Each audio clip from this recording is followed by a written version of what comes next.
ಎಲ್ಲರಿಗೂ ನಮಸ್ಕಾರ. ನಾನು ಸಂಧ್ಯಾ ವಂದನ. ಗರುಡ ಪುರಾಣದ ಅಧ್ಯಾಯ 58ರಲ್ಲಿ ಭೂಮಿ, ಗೋಮಾಳದ ಭೂಮಿ ಮೊದಲಾದ ದಾನಗಳ ಮಹತ್ವ ಹಾಗೂ ಬ್ರಾಹ್ಮಣನ ದನದ ಅಪಹರಣ ದೋಷದ ಬಗ್ಗೆ ತಿಳಿಸಲಾಗಿದೆ. ಪರಮಾತ್ಮನ ಮಾತು: ಒಂದು ಕರು 1000 ಗೋವುಗಳ ಮಧ್ಯೆ ಸ್ಥಿತ ತನ್ನ ತಾಯಿಯನ್ನು ಹೇಗೆ ಗುರುತಿಸುತ್ತದೋ ಅದೇ ಪ್ರಕಾರ ಪೂರ್ವಜನ್ಮದಲ್ಲಿ ಮಾಡಿದ ಕರ್ಮ ತನ್ನ ಕರ್ತನನ್ನು ಹಿಂಬಾಲಿಸುತ್ತದೆ. ಯಥಾ ಧೇನೋ ಸಹಸ್ರೇಷು ವಸ್ಸೋ ವಿಂದತಿ ಮಾತರಂ ಯಥಾ ಪೂರ್ವಕೃತಂ ಕರ್ಮ ಕರ್ತಾರಮನುಗಚ್ಚತಿ. ಭೂಮಿ ದಾನ ಮಾಡುವ ಮನುಷ್ಯನನ್ನು ಸೂರ್ಯಚಂದ್ರ, ವರುಣ, ಅಗ್ನಿ, ಬ್ರಹ್ಮ, ವಿಷ್ಣು ಹಾಗೂ ತ್ರಿಶೂಲಧಾರಿ ಶಿವ ಪ್ರಶಂಸಿಸುತ್ತಾರೆ. ಈ ಜಗತ್ತಿನಲ್ಲಿ ಭೂಮಿಗೆ ಸಮಾನವಾದ ದಾನ, ಭೂಮಿಗೆ ಸಮಾನವಾದ ಅನ್ಯನಿಧಿ, ಅಸತ್ಯಕ್ಕೆ ಸಮಾನವಾದ ಪಾತಕ ಮತ್ತೊಂದಿಲ್ಲ.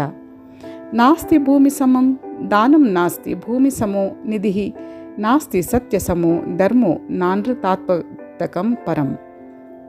ಅಗ್ನಿಯ ಪ್ರಥಮ ಪುತ್ರ ಸುವರ್ಣ, ಪೃಥ್ವಿ ವೈಷ್ಣವಿ ಎಂದು ಕರೆಸಿಕೊಡುತ್ತಾಳೆ. ಹಾಗೂ ಗೋವು ಸೂರ್ಯನ ಪುತ್ರಿ. ಆದ್ದರಿಂದ ಯಾವ ಮನುಷ್ಯ ಸ್ವರ್ಣ, ಗೋವು ಹಾಗೂ ಪೃಥ್ವಿಯ ದಾನ ಕೊಡುತ್ತಾನೋ ಅಂಥವನು ತ್ರೈಲೋಕ್ಯದ ದಾನವನ್ನೇ ಮಾಡಿರುತ್ತಾನೆ. ಗೋವು, ಪೃಥ್ವಿ ಹಾಗೂ ವಿದ್ಯೆ ಈ ಮೂರನ್ನೂ ಅತಿದಾನ ಎಂದು ಹೇಳಿದ್ದು ಜಪ, ಪೂಜೆ ಹಾಗೂ ಹೋಮ ಮಾಡಿ ಕೊಡಲಾದ ಈ ಮೂರೂ ದಾನ ನರಕದಿಂದ ಉದ್ಧಾರ ಮಾಡುತ್ತವೆ. ತ್ರೀಣ್ಯಾಹು ರತಿದಾನಾನಿ ಗಾವಃ ಪೃಥ್ವಿ ಸರಸ್ವತಿ ನರಕಾದುದ್ಧರಂತ್ಯೇತೆ. ಜಪಪೂಜನ ಹೋಮತಃ ಅನೇಕ ಪಾಪ ಹಾಗೂ ಕ್ರೂರ ಕರ್ಮಗಳನ್ನು ಮಾಡಿದ್ದರೂ ಕೂಡ ಮನುಷ್ಯನು ಗೋಮಾಳ ಭೂಮಿಯನ್ನು ದಾನ ಮಾಡುವುದರಿಂದ ಶುದ್ಧನಾಗುತ್ತಾನೆ. ಗವಾಂ ಶತಂ ಸೈಕವೃಷಂ ಯತ್ರ ತಿಷ್ಟತ್ಯಯಂತ್ರಿತಂ ತತ್ಕ್ಷೇತ್ರಂ ದಶಗುಣಿತಂ ಗೋಚರ್ಮ ಪರಿಕೀರ್ತಿತಂ. ಪರಶುರಾಮ ಸ್ಮೃತಿ. ಈ ದಾನದಲ್ಲಿ ಕೊಡಲಾದ ವಸ್ತುಗಳನ್ನು ಲೋಭವಶ ಹರಣ ಮಾಡುವುದರಿಂದ ತಡೆಯಬೇಕು. ಯಾರು ಅವುಗಳ ರಕ್ಷಣೆ ಮಾಡುವುದಿಲ್ಲವೋ ಅಂಥವನು ನರಕದಲ್ಲಿ ಬೀಡುತ್ತಾನೆ. ಪ್ರಾಣಕಂಠಕ್ಕೆ ಬಂದಿದ್ದರೂ ಕೂಡ ನಿಷಿದ್ಧ ಕರ್ಮಗಳನ್ನು ಮಾಡದೆ ಕರ್ತವ್ಯ ಕರ್ಮವನ್ನೇ ಮಾಡಬೇಕು ಎಂದು ಧರ್ಮಾಚಾರ್ಯರು ಹೇಳಿರುವರು. ಯಾರದ್ದಾದರೂ ಜೀವನ ನಿರ್ವಹಣೆಯನ್ನು ನಷ್ಟಗೊಳಿಸುವುದರಿಂದ, ಅಂದರೆ ಉದ್ಯೋಗ ವೃತ್ತಿಯನ್ನು ನಷ್ಟಗೊಳಿಸುವುದರಿಂದ ಸಹಸ್ರ ಗೋಗಳ ಹತ್ಯೆಗೆ ಸಮಾನವಾದ ಪಾಪ ತಲುಗುತ್ತದೆ. ಹಾಗೂ ಯಾರಿಗಾದರೂ ಜೀವನ ನಿರ್ವಹಣೆಯ ಉದ್ದೇಶದಿಂದ ಉದ್ಯೋಗ ವೃತ್ತಿಯನ್ನು ಪ್ರದಾನಿಸಿದರೆ 1,00,000 ಗೋವುಗಳ ದಾನದ ಫಲ ಪ್ರಾಪ್ತಿಯಾಗುತ್ತದೆ.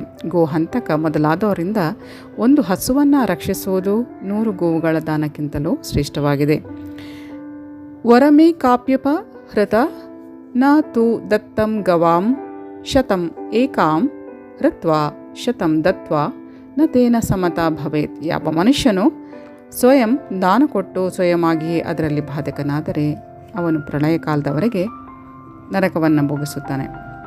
ಉದ್ಯೋಗ ವೃತ್ತಿ ರಹಿತ ನಿರ್ಧನ ಬ್ರಾಹ್ಮಣನ ರಕ್ಷಣೆ ಮಾಡುವುದರಿಂದ ಮನುಷ್ಯನಿಗೆ ಯಾವ ಪುಣ್ಯ ಪ್ರಾಪ್ತಿಯಾಗುತ್ತದೋ ಅಂಥ ಪುಣ್ಯ ವಿಧಿಯುಕ್ತವಾಗಿ ದಕ್ಷಿಣ ಸಹಿತ ಅಶ್ವಮೇಧ ಯಜ್ಞ ಮಾಡುವುದರಿಂದ ಕೂಡ ಸಂಭವವಾಗುವುದಿಲ್ಲ. ದುರ್ಬಲ ಸಂತ್ರಸ್ತ ಬ್ರಾಹ್ಮಣನ ರಕ್ಷಣೆ ಮಾಡುವುದರಲ್ಲಿ ಯಾವ ಪುಣ್ಯವಿದೆಯೋ ಅದು ವೇದ ಅಧ್ಯಯನ ಹಾಗೂ ಅಪಾರ ದಕ್ಷಿಣೆಯುಕ್ತ ಯಜ್ಞದಲ್ಲಿ ಕೂಡ ಇರುವುದಿಲ್ಲ.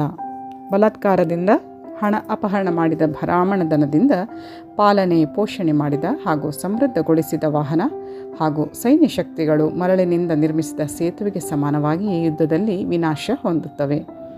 ಯಾವ ಮನುಷ್ಯ ಸ್ವಯಂ ಅಥವಾ ಅನ್ಯರ ಮೂಲಕ ಕೊಡಲಾದ ಭೂಮಿಯ ಅಪಹರಣ ಮಾಡುತ್ತಾನೋ ಅವನು 60,000 ವರ್ಷಗಳವರೆಗೆ ಮಲದಲ್ಲಿ ಕ್ರಿಮಿಯಾಗಿ ಜನ್ಮ ತೊಳೆಯುತ್ತಾನೆ. ಪ್ರೇಮದಿಂದ ಯಾರೋ ಬ್ರಾಹ್ಮಣನ ಧನವನ್ನು ತಿನ್ನುತ್ತಾರೋ ಅವನು ತನ್ನ ಕುಲದ 7 ಪೀಳಿಗೆಯನ್ನು ಭಸ್ಮಗೊಳಿಸುತ್ತಾನೆ. ಅದೇ ಬ್ರಹ್ಮಸ್ವವನ್ನು ಅಪಹರಣ ಮಾಡಿ ಭೋಗಿಸಿದರೆ ಎಲ್ಲಿಯವರೆಗೆ ಚಂದ್ರ ಹಾಗೂ ತಾರಾ ಸಮೂಹದ ಸ್ಥಿತಿ ಇರುತ್ತದೋ ಅಲ್ಲಿಯವರೆಗೆ ಅವನ ಕುಲ ಪರಂಪರೆ ಭಸ್ಮವಾಗುತ್ತದೆ. ಪುರುಷ ಒಂದು ವೇಳೆ ಲೋಹ ಅಥವಾ ಶಿಲೆಯ ಚೂರ್ಣವನ್ನು ಸೇವಿಸಿ ಜೀರ್ಣಿಸಿಕೊಳ್ಳಬಹುದು. ಆದರೆ 3 ಲೋಕಗಳಲ್ಲಿ ಬ್ರಾಹ್ಮಣ ಧನವನ್ನು ಜೀರ್ಣಿಸಿಕೊಳ್ಳಲು ಸಮರ್ಥನಾದವನು ಯಾವನಿದ್ದಾನೆ? ದೇವ ದ್ರವ್ಯವನ್ನು ವಿನಾಶ ಮಾಡುವುದರಿಂದ, ಬ್ರಾಹ್ಮಣನ ಧನದ ಹರಣ ಮಾಡುವುದರಿಂದ ಹಾಗೂ ಅದರ ಮರ್ಯಾದೆಯ ಉಲ್ಲಂಘನೆ ಮಾಡುವ ಜೀವಿಗಳ ಕುಲ ನಿರ್ನಾಮವಾಗುತ್ತದೆ. ಒಂದು ವೇಳೆ ಬ್ರಾಹ್ಮಣ ವಿದ್ಯೆಯಿಂದ ವಿವರ್ಜಿತನಾಗಿದ್ದರೆ ಆಚಾರ್ಯತ್ವಾದಿಗಳಿಗಾಗಿ ವರ್ಣ ಮಾಡುವ ಸಂದರ್ಭದಲ್ಲಿ ಅವನನ್ನು ಪರಿತ್ಯಜಿಸುವುದು ಬ್ರಾಹ್ಮಣಾತಿಕ್ರಮಣವಾಗುವುದಿಲ್ಲ. ಸಂಕ್ರಾಂತಿ ಕಾಲದಲ್ಲಿ ಯಾವ ದಾನ ಹಾಗೂ ಹವ್ಯಕವ್ಯ ಪ್ರದಾನಿಸಲಾಗುತ್ತದೋ ಅದೆಲ್ಲವನ್ನೂ ಸೂರ್ಯನು ದಾನದಾತಾನಿಗೆ 7 ಕಲ್ಪಗಳವರೆಗೆ ಪದೇ ಪದೇ ಪ್ರದಾನಿಸುತ್ತಾನೆ. ಪ್ರತಿಗ್ರಹ ಅಂದರೆ ಸ್ವೀಕರಿಸುವುದು, ಅಧ್ಯಾಪನ ಹಾಗೂ ಯಜ್ಞ ಮಾಡಿಸುವ ಕಾರ್ಯಗಳಲ್ಲಿ ವಿದ್ವಾಂಸನು ಪ್ರತಿಗ್ರಹವನ್ನೇ ತನಗೆ ಇಷ್ಟವಾದುದೆಂದು ಹೇಳುತ್ತಾನೆ. ಪ್ರತಿಗ್ರಹದಿಂದ ಜಪಹೋಮ ಹಾಗೂ ಕರ್ಮ ಶುದ್ಧವಾಗುತ್ತದೆ. ಯಜ್ಞ ಕ್ರಮಗಳನ್ನು ವೇದ ಪವಿತ್ರಗೊಳಿಸುವುದಿಲ್ಲ. ನಿರಂತರ ಜಪಹೋಮ ಮಾಡುವವ ಹಾಗೂ ಇವುಗಳ ಮೂಲಕ ಸಿದ್ಧಪಡಿಸಿದ ಭೋಜನವನ್ನು ಮಾಡದ ಬ್ರಾಹ್ಮಣನು ರತ್ನಗಳಿಂದ ಪರಿವ್ಯಾಪ್ತ ಪೃಥ್ವಿಯ ಪರಿಗ್ರಹ ಮಾಡಿಯೂ ಕೂಡ ಪ್ರತಿಗ್ರಹದ ದೋಷದಿಂದ ನಿರ್ಲಿಪ್ತನಿರುತ್ತಾನೆ. ಸದಾ ಜಾಪಿ ಸದಾ ಹೋಮಿ ಪರಪಾಕವಿವರ್ಜಿತ ರತ್ನಪೂರ್ಣಾಮಪಿ ಮಹಿಂ ಪ್ರತಿಗ್ರಹಣಾನ್ನ ಲಿಪ್ಯತೆ. ಮೈ ಡಿಯರ್ ಫ್ರೆಂಡ್ಸ್, ಮಹಾವಿಷ್ಣು ವೈನತೆಯ ಸಂವಾದಾಂತರ್ಗತ ಗರುಡ ಪುರಾಣದ 58ನೇ ಅಧ್ಯಾಯ ಇಲ್ಲಿಗೆ ಪೂರ್ಣವಾಯಿತು. ಇನ್ನು ಮತ್ತೆ ಹೊಸ ವಿಚಾರದೊಂದಿಗೆ ತಮ್ಮನ್ನು ಭೇಟಿಯಾಗ್ತಾನೆ. ಅಲ್ಲಿವರೆಗೆ ಈ ಅಧ್ಯಾಯದ ಹಿಂದಿನ ಅಧ್ಯಾಯ ಕೇಳಲಿಚ್ಛಿಸುವವರು ಇದರ ವಿಡಿಯೋದ ಡಿಸ್ಕ್ರಿಪ್ಷನ್ ಬಾಕ್ಸ್ನಲ್ಲಿ ಲಿಂಕನ್ನು ಕೊಟ್ಟಿದ್ದೇವೆ. ಮಾಹಿತಿಯನ್ನು ಅಲ್ಲಿಂದ ಕ್ಲಿಕ್ ಮಾಡಿ ಪಡ್ಕೊಳ್ಬೋದು. ಹಾಗೆಯೇ ತಮ್ಮ ಪ್ರಿಯ ಜನರಿಗೆ ಈ ವಿಡಿಯೋವನ್ನು ಖಂಡಿತ ಶೇರ್ ಮಾಡಿ. ಇನ್ನು ಹೊಸ ವಿಚಾರದೊಂದಿಗೆ ತಮ್ಮನ್ನು ಮತ್ತೆ ಭೇಟಿ ಆಗ್ತೇನೆ. ಅಷ್ಟರವರೆಗೆ ಧನ್ಯವಾದಗಳು. Please take care. Have a good day. ಜೈ ಶ್ರೀ ಶಕ್ತಿ, ಜಯ ಮಾ ಕಾಳಿ, ಜಯ ಶ್ರೀಕೃಷ್ಣ. ಶ್ರೀಕೃಷ್ಣ ಅರ್ಪಣಮಸ್ತು. Thank you.